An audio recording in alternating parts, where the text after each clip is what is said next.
Apocalipse, capítulo 4, do verso 1 ao verso 11. O título da nossa mensagem hoje é a visão do trono de Deus. É exatamente isso que vai acontecer.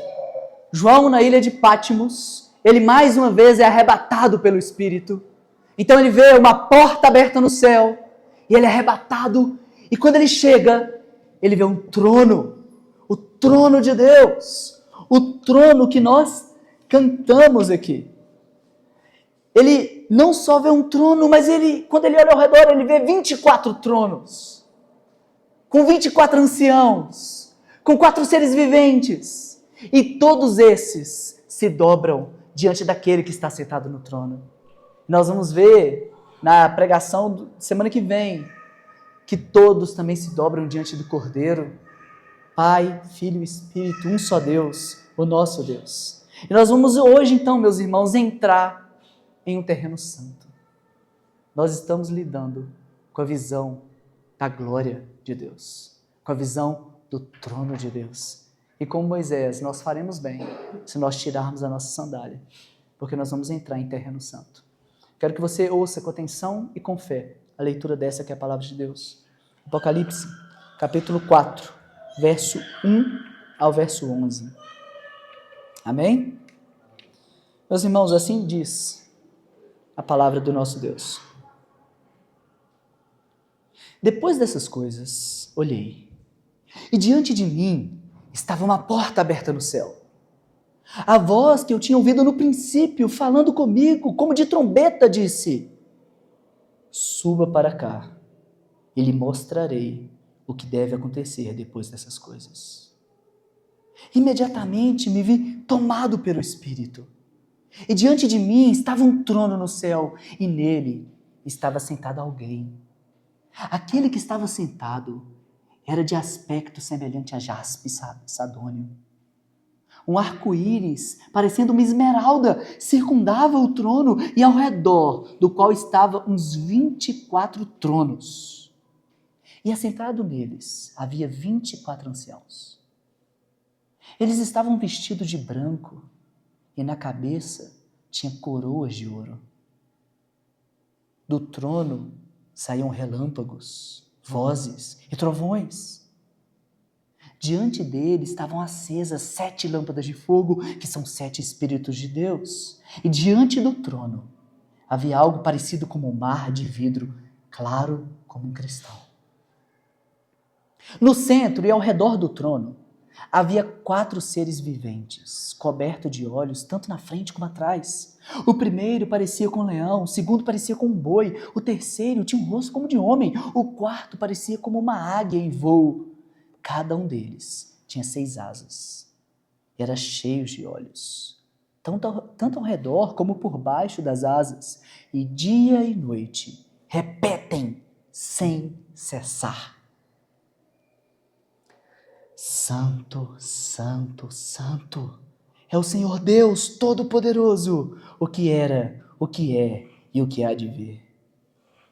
E toda vez que os seres viventes dão glória e honra e graças àquele que está sentado no trono e que vive para todo sempre, os 24 anciãos se prostram diante daquele que está sentado no trono e adoram aquele que vive para todo sempre. E eles lançam as suas coroas diante do trono e dizem: Tu, Senhor e Deus nosso, és digno de receber a glória, a honra, o poder, porque criaste todas as coisas, e por tua vontade elas existem e foram criadas. Deus bendito e santo, nós entramos em terreno santo agora, mais uma vez, e a gente pede para que o Senhor nos dê olhos para enxergar, nos dê ouvidos para ouvir a tua voz. Ó Deus, que a gente possa contemplar a tua majestade, a tua glória, e que nós sejamos transformados pela visão da tua glória. É o que nós pedimos, em nome de Cristo Jesus, o nosso Salvador. Amém. Meus irmãos, o apóstolo Paulo, em 2 Coríntios capítulo 12, do verso 1 a 10, ele diz que ele foi arrebatado ao terceiro céu. E ele viu coisas inefáveis. coisas que não se pode exprimir por meio de palavras. O Mateus disse isso, né? Eu não consigo dizer. E é exatamente isso que o apóstolo Paulo diz. O apóstolo Paulo diz, eu fui arrebatado ao terceiro céu.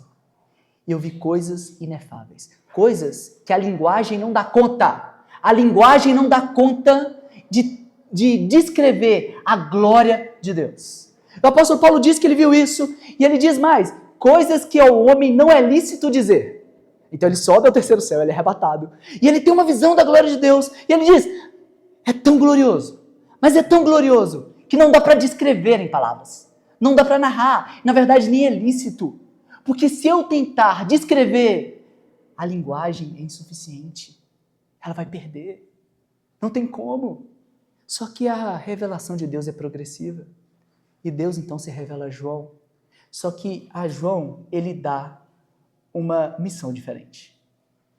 João é arrebatado. E no capítulo 1, no verso 19, o Deus eterno diz para João, João, registre tudo o que você vê. Que situação que João está agora? Porque como ele vai registrar aquilo que não tem como registrar? Como que ele vai descrever o eterno? Como que ele vai descrever Deus em sua glória? É impossível que ele faça isso. Mas Deus ordenou que ele faça. Então João tenta. Ele tenta. E ele diz, e se você começar a ver, e você, mas como assim, João? O que é isso? Esmeralda e jaspe e 24, é um trono e 24 tronos, e então um mar de vidro e um arco-íris. O que é isso, João? João está tentando descrever aquilo que é impossível de descrever. João está vendo uma visão da glória de Deus. E é isso que eu sou chamado a fazer hoje. Eu sou chamado a descrever a vocês a visão da glória de Deus. E o objetivo desse sermão é um só, meus irmãos. Que vocês possam compreender mais quem é Deus.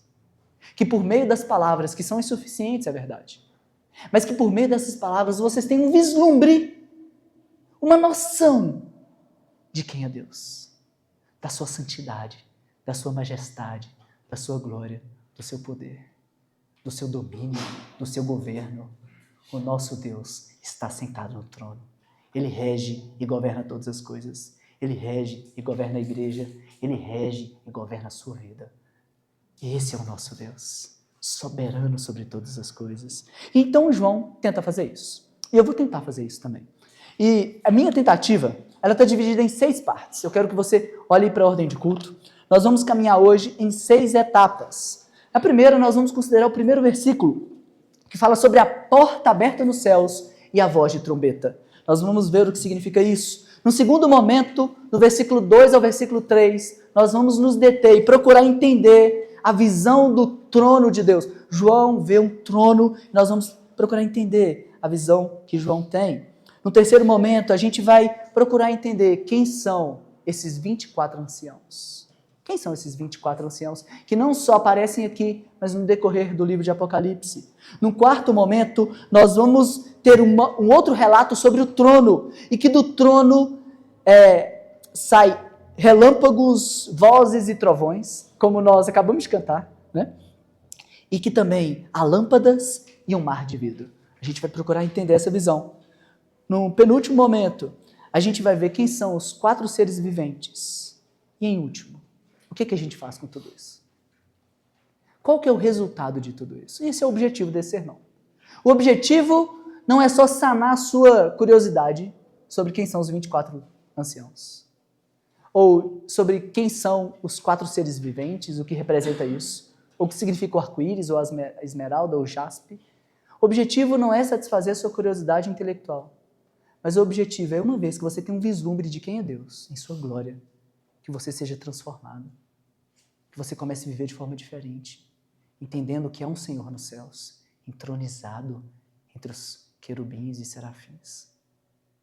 Há alguém que é digno de toda a honra, que é digno da sua vida, porque Ele comprou ela e ela pertence a Ele.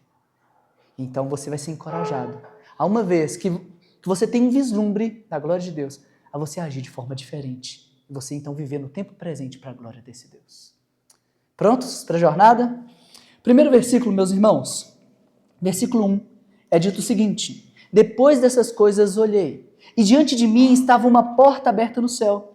A voz que eu tinha ouvido no princípio, falando comigo como de trombeta, disse: suba para cá, e eu lhe mostrarei o que deve acontecer depois dessas coisas. Essa é a segunda vez que João tem uma visão. Ele diz, no primeiro momento, que ele estava na ilha de Patmos. Estando na ilha de Patmos, preso por conta do testemunho de Cristo Jesus, muito provavelmente olhando as ondas bravias, ele diz que ele ouve atrás dele uma voz como de trombeta.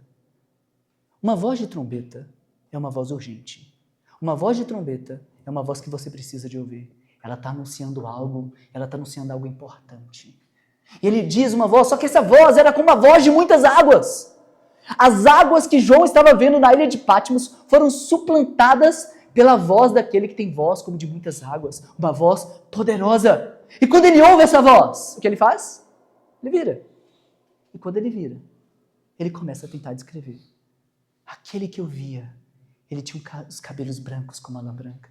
Seus olhos eram como chama de fogo. Da sua boca saía uma aguda espada de 2 gumes. Os olhos como chama de fogo que penetra e conhece cada aspecto do seu coração. A palavra de Deus que é poderosa para prescrutar sua alma. Os pés como de latão reluzente, pronto para juízo dos seus inimigos e de todos aqueles que se opõem. E João então começa a descrever a Deus, ao Cristo glorioso. E ele começa a descrever e ele cai como morto. Ele não dá conta. Ele cai diante da glória de Deus. Só que o Cordeiro vai até ele. Coloca a destra em João e João diz: João, não temas. Eu sou o primeiro e último. Aquele que era, aquele que é, aquele que há de vir. Eu sou o Todo-Poderoso. João, escreve essas palavras. Endereça elas às igrejas. Jesus glorificado está preocupado com a sua igreja. Jesus glorificado diz: João, calma. Ainda há um trabalho para você. Registre, escreva essas coisas. Ao anjo da igreja, ao anjo da igreja, ao anjo da igreja. E Deus, nós nas últimas semanas vimos isso, Deus dizendo: eu conheço as suas obras. Eu sei quem é você, meus irmãos. Essa é uma verdade que nós vimos na última semana. Deus nos conhece. Ele sabe quem nós somos. Então ele escreve palavras de encorajamento para o seu povo, que muitas vezes estava passando por perseguição. Porque havia um trono no mundo. O trono de Satanás. Havia um trono no mundo, o trono de César, o imperador romano que destruía e acabava e se opunha para a igreja. E o que Deus está querendo dizer para João agora? João, vem cá, sobe, eu vou te mostrar o meu trono. Eu vou te mostrar quem governa sobre todo principado e potestade. Eu tenho todo o poder, João. Disse isso para a minha igreja, disse isso para o meu povo, e essa é a primeira verdade que você precisa saber. Deus governa, Ele é Senhor, você pode confiar e descansar no seu Deus. Então, João diz que ele vê essa mesma voz, a voz que tinha falado primeiro com ele, e ele diz que a voz que ele tinha ouvido no princípio, falando comigo como de trombeta, e essa voz diz: suba para cá, e eu lhe mostrarei o que deve acontecer depois dessas coisas. Essa voz diz para João: suba para cá, e imediatamente, olha como começa o verso 2, imediatamente eu me vi tomado pelo Espírito. Olha como nosso Deus é poderoso. João, então, ele vê uma porta aberta no céu. Na ilha de Patmos, depois que ele escreve, registra a carta às igrejas, ele vê uma porta aberta no céu, e da porta ele vê uma voz. A voz que tinha falado com ele no princípio, a voz como de trombeta, e essa voz diz: suba para cá e eu lhe mostrarei. Depois que João ouve essa voz, ele é arrebatado. Então, ele tem uma visão. Isso é a segunda parte aqui do nosso sermão, a visão do trono de Deus. E o que João vê quando ele é arrebatado? O que João vê quando ele é tomado pelo Espírito? Verso 2. Imediatamente me vi tomado pelo Espírito, e diante de mim estava um trono no céu, e nele estava sentado alguém. Aquele que estava sentado era de aspecto semelhante a jaspe e sardônio. Um arco-íris, parecendo uma esmeralda, circundava o trono. Então, a primeira coisa que João vê, ele vê um trono, e nesse trono ele vê alguém assentado. Só que a glória deste que está assentado não pode ser descrita. Então ele começa a usar aquilo que ele entende como algo muito incrível, como algo muito precioso. E ele cita então duas pedras. Ele cita, aquele que estava sentado era de aspecto semelhante a jaspe e sardônio. Essas eram pedras que elas tinham uma grande variedade de cor, mas de forma majoritária elas eram brancas e vermelhas. Alguns dizem que isso pode significar a santidade de Deus e o sangue de Cristo. Só que o que nós vamos ver é que não é sábio que a gente fique olhando para esses detalhes, para a gente tentar achar um significado em cada aspecto disso. Mas a gente precisa de olhar para um todo e para aquilo que João está querendo dizer com a mensagem toda. Ele está querendo dizer que é impossível de descrever a glória dele, e que ele é muito santo, e que ele é muito precioso, e que seu aspecto era semelhante. Não há nada na terra que eu possa comparar ao Senhor, mas ele é semelhante a jaspe e sardônio. Mas ele diz algo interessante, ele diz que um arco-íris parecendo uma esmeralda. Agora eu te pergunto, como que um arco-íris pode parecer uma esmeralda? Vocês entenderam o começo do sermão, né, gente? É impossível de descrever. João está tentando e eu estou tentando. Mas ele diz que é um arco-íris parecido com uma esmeralda. Pode ser que é uma pedra preciosa que você passava luz ali e você tinha um prisma e por meio desse prisma você tinha um arco-íris. Mas o arco-íris de forma clara, e aí já é mais fácil a gente entender, representa a aliança de Deus, a graça de Deus, de não mais destruir a humanidade por meio de seus pecados. Então João vê não só a glória e a beleza, e ele tenta começar a descrever isso, mas ele vê também um arco-íris parecendo uma esmeralda que circundava o trono. Então, ao mesmo tempo que ele vê o trono, ele vê o aspecto semelhante a jaspe e sardônio, e ele vê um arco-íris circundando o trono. Na verdade, meus irmãos, é algo que é difícil de ver. E certamente João não viu completamente, porque o próprio João escreve isso. Ninguém pode ver a Deus e viver. Ele tem uma visão, assim como a visão de Isaías que nós vimos. Isaías relata uma visão. E como é a visão de Isaías? No ano em que morreu o rei Uzias, eu vi o Senhor, assentado no alto e sublime trono. E o seu séquito, a sua glória enchia todo o templo. Acima dele estavam serafins, cada um com 6 asas. Com 2 cobriu os rostos, com 2 cobriu os pés, e com 2 voavam. E eles clamavam uns aos outros, Santo, Santo, Santo é o Senhor dos exércitos. Toda a terra está cheia da sua glória. E eis que os umbrais da porta se abriram com a voz do que clamava. A casa tremeu e se encheu de fumaça. Agora eu te pergunto, como que é uma casa cheia de fumaça? Dá para enxergar? Ele vê a glória de Deus de relance, e ele vê então serafins cobrindo as asas diante de um Deus que é santo, e eles clamam uns aos outros dizendo, Santo, Santo, Santo é o Senhor. E aí treme o lugar treme, e a casa se enche de fumaça, e ele não consegue mais ver de forma nítida. Então ele começa a dizer, é de mim, ai de mim que vou perecendo, porque sou homem de lábios impuros, habito no meio de um povo de impuros lábios, e os meus olhos viram o Rei, o Senhor dos Exércitos. Meus irmãos, essa é a experiência de João.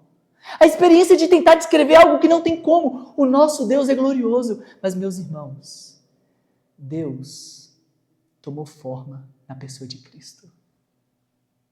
Em Cristo Jesus nós vemos a sua glória. Jesus é a expressão exata do ser de Deus. Quando nós olhamos para o Cristo, nosso Salvador, por meio dos olhos da fé, não como Tomé, que precisa de ver, mas bem-aventurados aqueles que não veem, mas creem. Quando nós olhamos para o nosso Cristo, nós recebemos graça, perdão de pecados. Quando nós olhamos para Cristo, nós contemplamos a Deus. Deus se fez homem, o Verbo se fez carne e habitou entre nós cheio de graça e cheio de verdade. Meus irmãos, se você quer ver a Deus, você não vai conseguir. Mas agora há uma forma de nós vermos a Deus. É olharmos para Cristo. Cristo é o Deus encarnado. O Deus que se fez homem, cheio de glória, cheio de verdade, cheio de bondade. E Ele foi por nós traído, cuspido, humilhado. O nosso Cristo é o nosso Redentor. Deus se fez homem, assumiu a nossa miséria para que a gente possa viver com Ele, viver de verdade. A pergunta que eu faço para você é, você viu a Deus? Você ainda brinca dizendo que você viu? Meus irmãos, é impossível você ver a Cristo e continuar do jeito que você vive. Quando nós contemplamos a Deus pelos olhos da fé, nós entendemos que Ele é mais valioso do que qualquer coisa. nós paramos de correr atrás de jaspe, de sardônio, de esmeralda. Nós corremos atrás do Cristo. Porque se a gente tem o Cristo, a gente tem tudo. Cristo é o Senhor.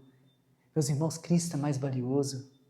Cristo é oferecido a você. Cristo é entregue a você. Você quer o Cristo?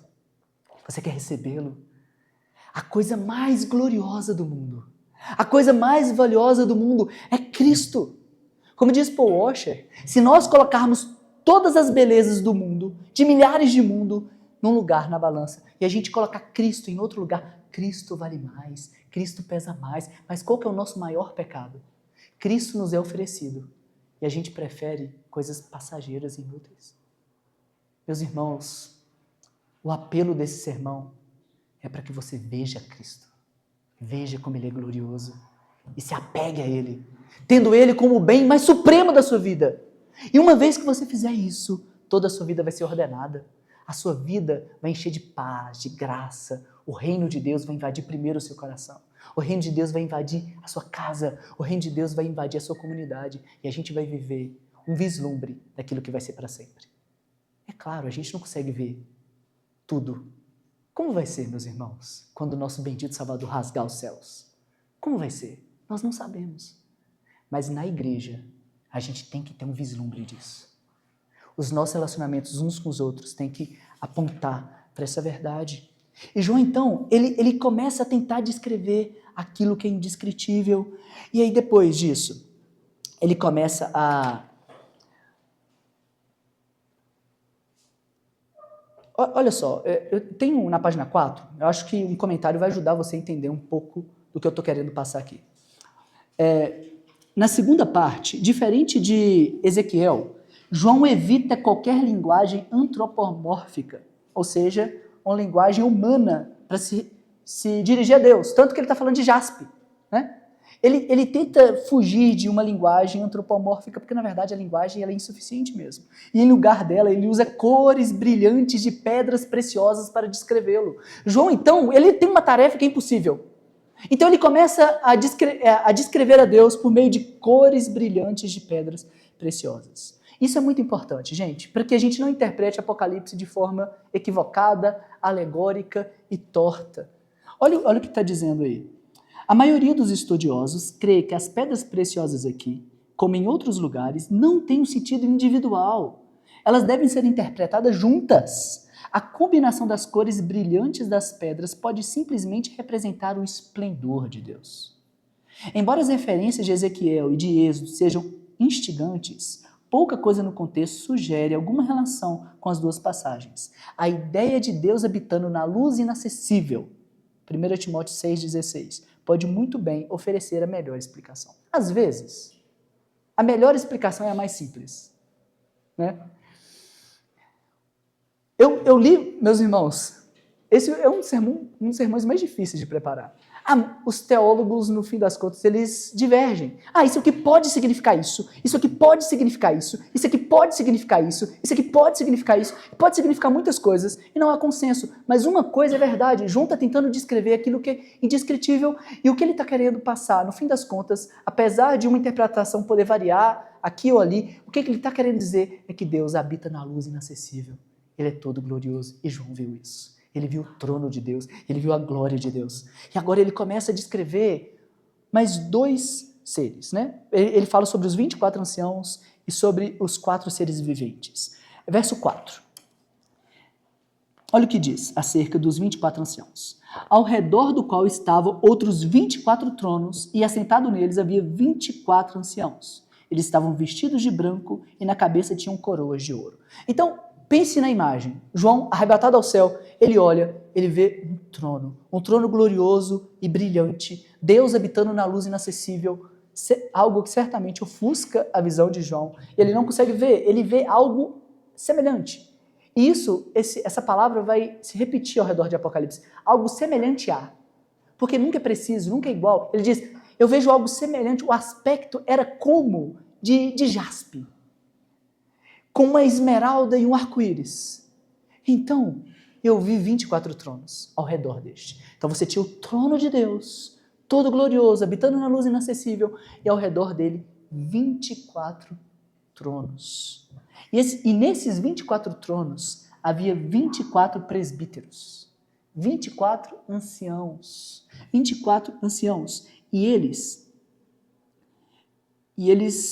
tinham as vestes brancas. Eles estavam vestidos de branco e na cabeça tinham coroa de ouro. E quem são essas pessoas? Ao redor do trono de Deus, 24 tronos. Essas pessoas estão em tronos. E junto com esses tronos, eles têm as vestes brancas, representando santidade e pureza. E eles têm coroa de ouro sobre a cabeça. Quem são esses homens? E aí, meus irmãos? Não há consenso, mais uma vez. Eu tendia a interpretar isso como sendo uma representação de todo o povo de Deus em todos os tempos. Porque você tem os 12 patriarcas e você tem os 12 apóstolos. 24. E aí poderia ser isso, porque você tem um indício disso em Apocalipse capítulo 21, no verso 12 ao 14. Olha lá, verso 12 a 14. Apocalipse 21, 12 a 14. Quem são os anciãos? Apocalipse 21, do verso 12 ao verso 14. Tinha um grande e alto muro com 12 portas e 12 anjos junto às portas. E nas portas estavam escrito o nome das 12 tribos de Israel. Havia 3 portas no oriente, 3 ao norte, 3 ao sul e 3 ao ocidente. O muro da cidade tinha 12 fundamentos e nele estavam os nomes dos 12 apóstolos do Cordeiro.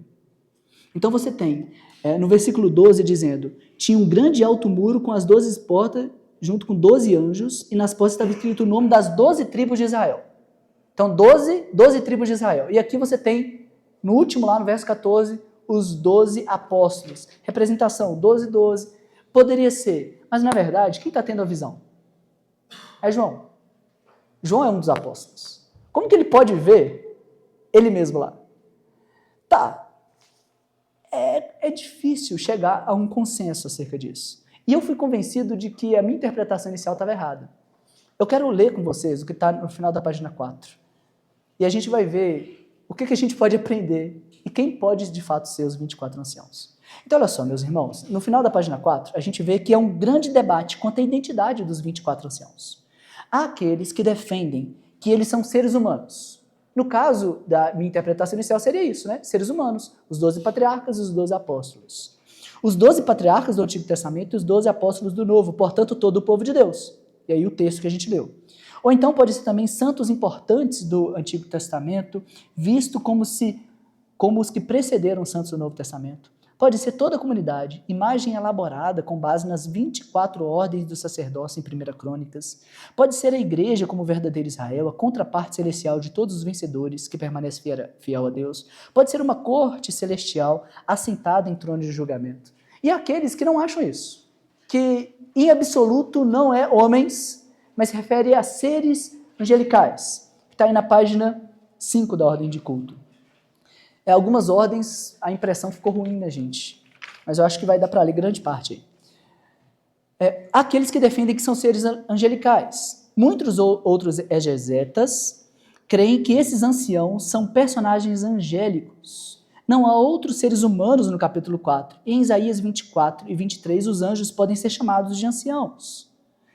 Deus se assenta na Assembleia dos Santos, que são os anjos. Além do mais, os anjos são chamados de tronos, dominações, principados e poderes. Então, eles estavam em tronos, os anjos são chamados de tronos, tá? Pode ser isso também. Eles vestem branco em Mateus, João e Atos. Os tronos e as coroas de ouro poderiam ser uma referência à função régia deles abaixo de Deus, da mesma forma que os reis do primeiro século estavam sujeitos ao imperador romano. Há uma diferenciação evidente entre os anciãos e os santos. Vocês podem ler isso aí mais, mas tem um outro ponto de destaque. O mais provável, e a conclusão, o mais provável é que eles sejam seres celestiais que reinam com Deus e que sejam parte da comitiva que cerca o trono. Além disso, visto que todos os anjos também estão diante do trono, os anciãos devem ser seres celestiais com funções de governança. O ponto é o seguinte, há muita divergência sobre o que de fato seria isso. Mas esse não é o importante aqui. O importante é que Deus está centrado no trono e você tem então 24 tronos, 24 seres que assistem diante de Deus e eles então guiam João em todo o Apocalipse. Vocês vão ver no capítulo 5, né, João chorando copiosamente. E um dos anciãos indo a João e dizendo: João, não chore. O leão da tribo de Judá venceu para abrir o livro e desatar os selos. Não chore. Então esses anciãos, eles são ministros de Deus. Eles são servos de Deus. Eles estão a serviço daquele que está sentado no trono. E mais uma vez, quando você tem... Então João vê isso, eles vê os 24 anciãos, e ele então, que muito provavelmente são seres angelicais que estão a serviço de Deus, e ele vê o trono com relâmpagos, vozes e trovões, as lâmpadas e o mar de vidro. O que significa isso? Gente, essa parte é mais técnica, é mais pesada, é mais difícil, mas é muito importante que você guarde, segure esses pontos aí, para que você entenda o final dessa mensagem, porque guardar isso aí vai fazer com que a mensagem ganhe mais peso e mais beleza no final. Então, o que João, no versículo 5, ele vê o trono mais uma vez, e do trono, olha o que saía do trono. Do trono saíam relâmpagos, vozes e trovões. O que significa isso? Isso já aconteceu algumas vezes, por exemplo, no Êxodo, com Moisés, no Monte Sinai. Quando Deus se revela, a voz dele é como de relâmpago, voz e trovão. E é uma voz, e aí a gente vai ver. Isso é muito importante para a gente entender, porque a gente vai ver o desenrolar dos próximos capítulos de Apocalipse. Essa voz de trovão, voz de relâmpago, são vozes de juízo e de condenação. O Deus que está sentado no trono, ele tem uma palavra de juízo e de condenação. Juízo e condenação para quem? Para os governantes desse mundo. Para aqueles que oprimem o seu povo, porque Deus, ele está no trono. Ver Deus entronizado, glorificado, é motivo de alegria para aqueles que estão sendo perseguidos, para aqueles que são fiéis ao Cordeiro, mas é motivo de lamento e de tristeza para aqueles que se opõem ao Cordeiro. E é isso que a gente vai ver nos próximos capítulos de Apocalipse. João presencia relâmpagos, vozes e trovões saídos do trono, igual Moisés viu em Êxodo 19 e 16. Essa expressão é repetida em 8:5, 11, 19, 16, 18, sendo que todas têm a ver com o juízo de Deus. Toda vez que você tem essas expressões, relâmpagos, vozes e trovões, está relacionado a juízo divino. Isso se torna significativo à luz do modo como muitas pragas de Apocalipse são claramente moldadas, como veremos, segundo as do Êxodo. Isso, então, pode servir de garantia a cristãos sofredores de que seu Deus é soberano e não se esqueceu deles. Porque não se esqueceu dos seus perseguidores, os quais ele certamente punirá com fogo. Isso a gente vê, capítulo 19, verso 20, capítulo 20, verso 9 e 10, capítulo 21. Deus está dizendo que no fim das contas, aqueles que se opõem a ele serão destruídos. Deus, meus irmãos, está sentado no trono. E essa é uma verdade gloriosa e verdadeira. E do trono sai relâmpagos, vozes e trovões. E sai do trono juízo. Mas não só isso. João também vê 7 lâmpadas de fogo e um mar de vidro. Está aí na página 6, acompanhe comigo, por favor. Página 6. Em 4... Isso está no verso 6, na verdade. No verso 5, olha. Do trono saíam relâmpagos, vozes e trovões, e diante dele estavam acesas 7 lâmpadas de fogo, que são os 7 Espíritos de Deus. E diante do trono havia algo parecido como mar de vidro, claro como cristal. Em 4:11, Deus é tanto o sustentador como aquele que conclui a criação. Aqui o Espírito se une a ele nessa atividade, com base em Zacarias. Vocês lembram lá de Zacarias, quando nós vimos o Espírito de Deus como um candelabro de sete lâmpadas? É uma alusão a Zacarias capítulo 4, verso 1 a 10, que fala de 7 lâmpadas com 7 olhos de Deus. A passagem indica que o Espírito perfeito é o meio pelo qual Deus supervisionará e julgará a sua criação. O mar de vidro, claro como cristal, simboliza a santidade transcendente de Deus e a sua terrível soberania, que é fonte de adoração, que a gente vai ver para frente no verso 6, que se tornará base para o julgamento, capítulo 15, verso 2, quando Deus erradicar o mal da criação. Então João também vê 7 lâmpadas, que são 7 Espíritos de Deus. No fim das contas, Deus está entronizado. O seu Espírito está presente, agindo com 7. E o que significa isso? Agindo de forma plena e perfeita. 7 em Apocalipse é o número da perfeição. A gente vê isso na própria estrutura do livro de Apocalipse, dividida em 7 partes. A gente tem aí, na página 3 da ordem de culto, dividida em 7 partes. A primeira parte que a gente viu, Cristo e a carta às 7 igrejas, o Cordeiro e os 7 selos, é o que a gente vai tá vendo agora, a gente vai ver nas próximas semanas. Depois nós teremos as 7 trombetas, o dragão e as 7 vozes, nós teremos depois as 7 taças, depois as 7 visões de julgamento e as 7 visões de consumação. O Espírito com 7, o Espírito pleno, Deus está em seu trono e o Espírito de Deus paira, e o Espírito de Deus reina de forma completa e perfeita. E a gente vai ver no capítulo 5 o Cordeiro aparecendo também, aquele que é digno de abrir o livro, de desatar os seus selos. O Robson vai trazer essa mensagem para a gente na semana que vem. Então, gente, nós vemos a plenitude de Deus, e não só isso, as 7 lâmpadas que representam os 7 Espíritos de Deus, e a gente vê o mar de vidro, claro como cristal, mais uma vez, translúcido, algo claro e algo glorioso, belo, e João está extasiado no meio de tudo isso. Agora começa a ação. Agora que a gente já sabe o que cada uma dessas coisas são, vai começar a ação, porque vai entrar os 4 seres viventes. Então a gente tem o trono, você tem 7 lâmpadas, o trono com arco-íris, você tem 24 anciãos, 24 tronos, e agora você vai ver no meio do trono e ao redor do trono os 4 seres viventes. E quem são os seres viventes? Olha aí, na versículo 6b até o 8a. No centro e ao redor. Olha que legal, no centro e ao redor. É como se estivesse em cima do trono, como os querubins, os serafins estavam junto com, na visão de Isaías. Ele vê o trono e ele vê acima do trono os serafins, cada um com 6 asas. E a gente vai ver os 4 seres viventes, cada um também com 6 asas. Olha só, no centro e ao redor do trono havia 4 seres viventes, cobertos de olhos, tanto na frente como atrás. O que significa isso? Esses 4 seres viventes, eles estão cobertos de olhos, e o olho serve para quê? Para enxergar. Esses que assistem a Deus no seu trono, eles enxergam todas as coisas. E nós vamos ver no decorrer de Apocalipse que esses 4 seres viventes são aqueles que começam o juízo de Deus. Eles declaram o juízo de Deus. Eles estão vendo o que está acontecendo com César, eles estão vendo o que está acontecendo na perseguição da igreja, ele está vendo aquela igreja também que diz a igreja e não é. Eles estão cobertos de olhos na frente e atrás de todos os momentos, não tem como. Esses seres são seres que também conhecem. E eles então começam o juízo. Não há nada oculto diante daqueles que têm olhos em todos os lugares. Essa é a ideia, né? Ele vê então esses seres, 4 seres viventes, e diante dele, coberto com olhos, tanto na frente como atrás. E aí ele vai descrever, versos 7 e 8. O primeiro se parecia com um leão, o segundo se parecia com um boi, o terceiro tinha um rosto como de homem, o quarto parecia uma águia em voo.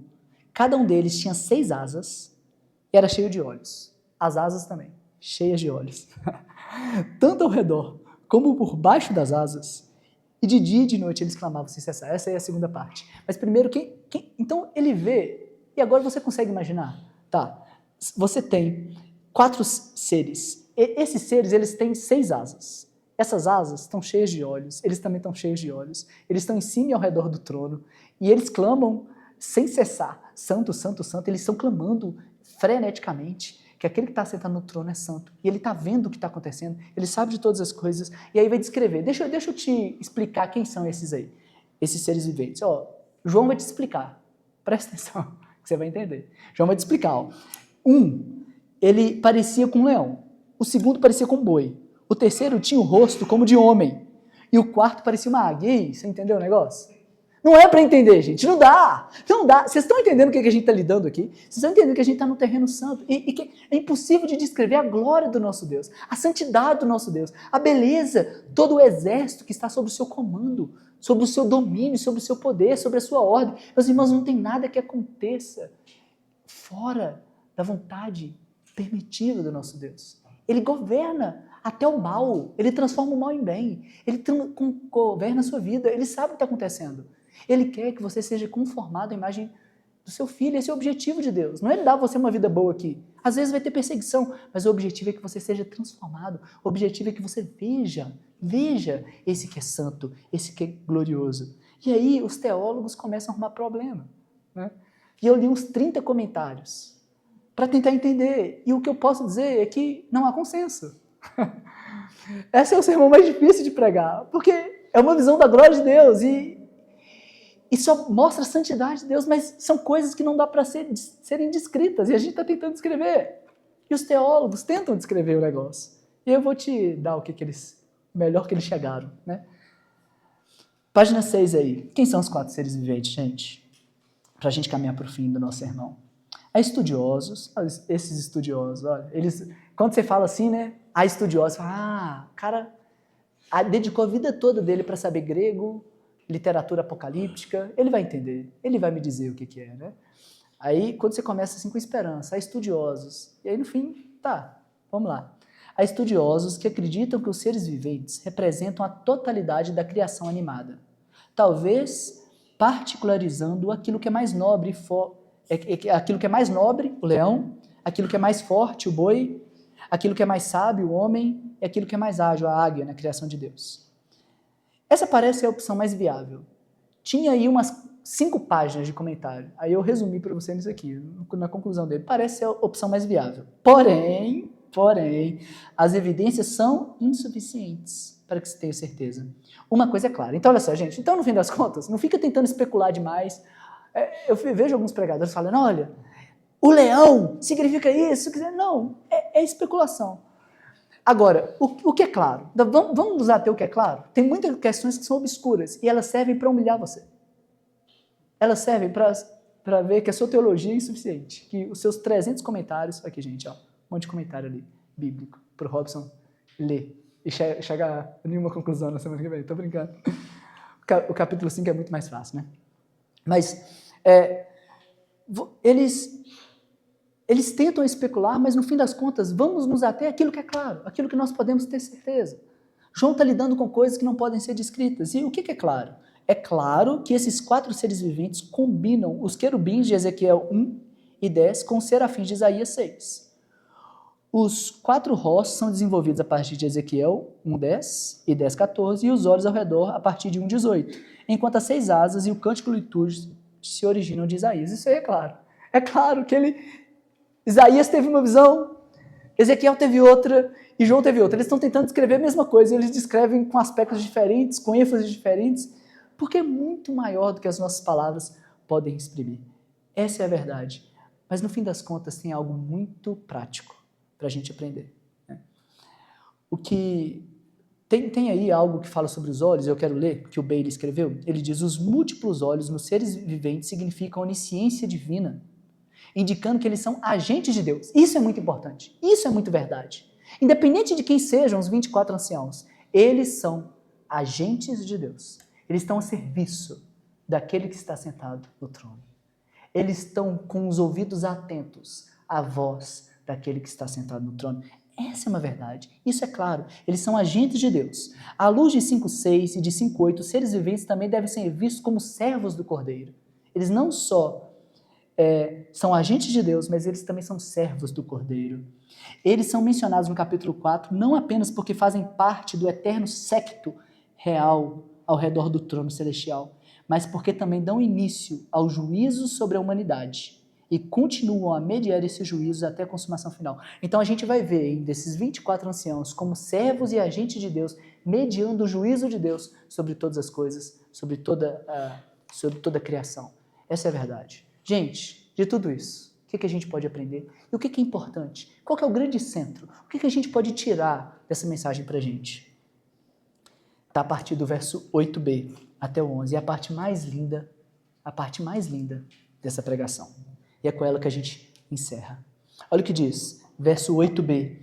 Esses 4 seres viventes, esses agentes de Deus, eles repetem dia e noite sem cessar. Vamos lá. Isso é importante. Isso está claro no texto. Independente de que seja cada aspecto dele, o que significa um ter o aspecto como de leão, outro de boi, outro de homem, outro de águia, independente dessas questões periféricas, eles são agentes de Deus. E o que eles fazem? Isso é importante. Mais do que eles são, mais do que quem eles são, é o que eles fazem. E o que eles fazem? Eles, de dia e de noite, sem cessar. De dia e de noite, sem cessar, eles repetem: Santo, Santo, Santo. É o Senhor Deus Todo-Poderoso, o que era, o que é e o que há de vir. Agora eu quero que você pense nesse cenário. Você tem um trono que você não consegue ver direito. Você tem um trono glorioso, e seu aspecto é como jaspe sardônio, e você tem uma esmeralda como arco-íris. E você não consegue ver isso, mas você olha e você vê 24 tronos, com 24 anciãos, com vestes brancas e coroa de ouro sobre a cabeça. Você vê também 4 seres viventes em cima e ao redor do trono. E esses 4 seres viventes, eles ficam repetindo sem cessar, de dia e de noite. Eles ficam falando: Santo, Santo, Santo. É o Senhor Deus Todo-Poderoso, o que era, o que é e o que há de vir. Eles ficam falando isso sem parar, 24 horas por dia, sem nenhuma pausa. Esses seres declaram a glória de Deus, a grandeza de Deus, a santidade de Deus, o poder de Deus. Eles estão dizendo isso sem cessar. Só que o que é mais incrível é aquilo que eles dizem reverbera. Porque eles dizem: Santo, Santo, Santo é o Senhor Deus Todo-Poderoso, aquele que era e que há de vir. E toda vez que os seres viventes dão glória e honra e graças àquele que está sentado no trono e que vive para todo sempre, acontece uma coisa. Toda vez que eles dão honra, glória e graça àquele que está sentado no trono, acontece uma coisa. Os 24 anciãos se prostram. 3 coisas que eles fazem. Toda vez que aqueles seres declaram a glória daquele que está sentado no trono, toda vez, os 24 anciãos, sem cansar, sem cessar, sem esmorecer, eles vão, saem dos seus tronos, se prostram. Eles se prostram diante daquele que está sentado no trono. Eles então adoram aquele que vive para todo sempre. E eles lançam as suas coroas diante do trono. E eles dizem: Tu, Senhor, Deus nosso, és digno de receber a glória, a honra, o poder, porque criaste todas as coisas. Deixa eu te perguntar, eles estão dando glória por quê? Porque foi Deus quem os criou. Independente de quem eles sejam. Se eles são os patriarcas ou se eles são os apóstolos, quem os criou? Deus, o Criador de todas as coisas. Se eles são seres angelicais, únicos, indescritíveis, que a gente não tem noção de como eles são. A gente não tem noção do que vai ser. Eles foram criados por Deus. Eles não são autoexistentes, eles foram criados. Então, toda vez que os 4 seres viventes dão honra, glória e louvor àquele que está sentado no trono, os 24 anciãos, eles se prostram, saem dos seus tronos, se prostram e adoram aquele que vive para todo sempre. Eles pegam as suas coroas e lançam as coroas diante do que está sentado no trono e dizem: Tu, Senhor, nosso Deus, és digno de receber a glória, a honra e o poder, porque criaste todas as coisas e por tua vontade elas existem e foram criadas. Por tua vontade, ó Deus soberano, é que todas as coisas existem e por tua vontade que elas são criadas. E por isso, e porque o Senhor criou todas as coisas, eu concedo ao Senhor a honra, a glória, o poder, o louvor, a adoração, porque foi o Senhor que me fez. Agora imagine isso de forma incessante. Eles não se cansam de dar glória àquele que está sentado no trono.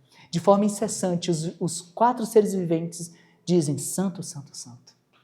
E eles não se cansam eternamente de quando ouvem aqueles seres dizendo que Ele é santo. Santo, Santo, o Senhor Deus Todo-Poderoso, que era e que há de vir. Eles vão, toda vez, se prostram, pegam suas coroas e lançam e dizem: Tu és digno, Deus.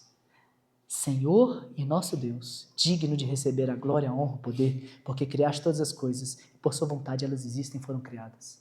Passa um tempo. As coisas, o louvor é entregue àquele que está sentado no trono. Então, aqueles homens recolhem-se de novo ao seu lugar, mas eles ouvem, mais uma vez, aqueles 4 seres viventes dizendo: honra, glória, louvor, santidade, seja dado àquele que está sentado no trono. E eles, mais uma vez, eles vão, eles se prostram e eles adoram. Meus irmãos, o que isso quer dizer para a gente? A gente está entrando em um terreno santo. Essa é uma de um dos textos mais difíceis. É fácil você, por exemplo, explicar o que quer dizer uma preposição de Paulo numa das suas cartas pastorais. Está dizendo isso, é isso aqui. Mas agora a gente não está lidando com coisas que, tipo, o presbítero ele tem que ser assim, muito fácil, gente. O presbítero ele tem que ser marido de uma só mulher, não dado a ouvir, então pronto. Não, marido de uma só mulher, acabou. Tem mais de uma mulher, não pode ser presbítero. Está desqualificado. Isso está claro, claro como cristal, fácil. Que governe bem sua casa, etc. Olha, tem coisas que são muito fáceis. Que dificuldade que há na palavra não adulterarás? Não está fácil. Ser fiel. Não murmurarás. Tem dificuldade disso aí? Nenhuma, zero. Então tem muitas coisas na nossa vida cristã que são claras, práticas, diretas. Mas agora a gente está tentando lidar com uma coisa que a nossa mente impossível transcende a nossa cabeça, transcende a linguagem. E João está tentando, porque ele foi comissionado e eu estou tentando. Só que uma coisa tem que ficar clara. Quando nós começamos a contemplar quem Deus é, a gente começa a entregar a Ele louvor, porque foi Ele que nos criou, foi Ele que nos fez e foi Ele que nos redimiu. Eu quero fazer uma pergunta para você, para encerrar essa mensagem. Você viu aquele que está sentado no trono?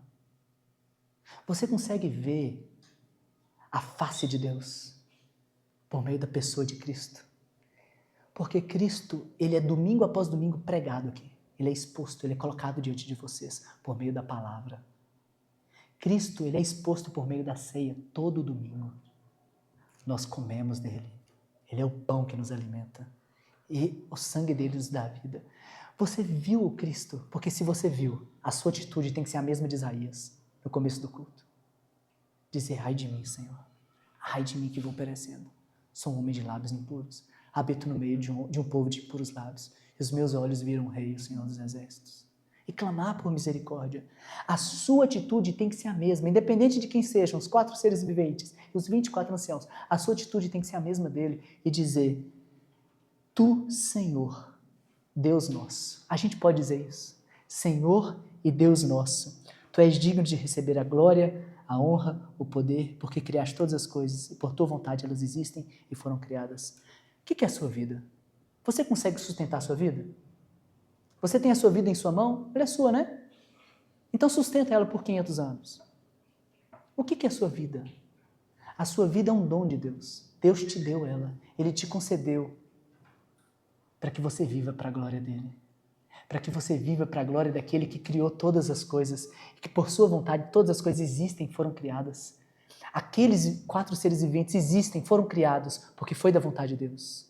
Os 24 anciãos existem, foram criados porque foi da vontade de Deus. Você existe e foi criado de uma forma maravilhosa, excepcional. De uma forma inconcebível, inimaginável. Como que um bebê forma no ventre? Que poder os pais têm sobre isso? A vida é um dom daquele que faz todas as coisas. E ela só tem sentido quando ela é vivida para a glória desse Deus que cria todas as coisas. A glória desse Deus. Portanto, nós devemos, uma vez que a gente começa a conhecer a Deus por meio da fé, da palavra pregada, a gente começa a ver Cristo por meio da palavra, porque a palavra revela quem Cristo é. Porque no princípio era a palavra, e a palavra se tornou carne e habitou entre nós. E agora nós podemos ver a Cristo pelos olhos da fé. E quando a gente vê, a gente tem que ser transformado. Nós precisamos nos prostrar, adorar e lançar as nossas coroas. Sabendo, meus irmãos, que por mais que o trono de Satanás levante, por mais que Césares se levantem, há alguém que está sentado no trono. E ele é Senhor sobre todas as coisas. E a ele seja dado todo louvor, toda adoração e toda majestade. Ele é Senhor da nossa vida.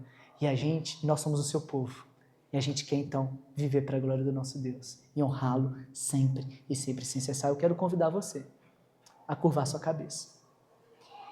E tentar imaginar a glória deste Deus, santo e grande, glorioso, acima de todas as coisas, indescritível, com a sua glória inefável. É impossível que as palavras possam descrever a sua grandeza, a sua beleza. É impossível descrever o indescritível, conhecer o imensurável, pormenorizar o infinito, retratar o eterno. É impossível que a nossa linguagem possa descrever, mas uma coisa a gente pode adorar. Se a gente não pode descrever, se a gente não consegue conhecer de forma plena, nós podemos nos curvar e nós podemos adorar aquele que vive para todo sempre. Nós podemos nos prostrar, adorar e lançar as nossas coroas. Nós podemos sem cessar dizer: Santo, Santo, Santo é o Senhor Deus Todo-Poderoso, o que era, o que é e o que há de vir.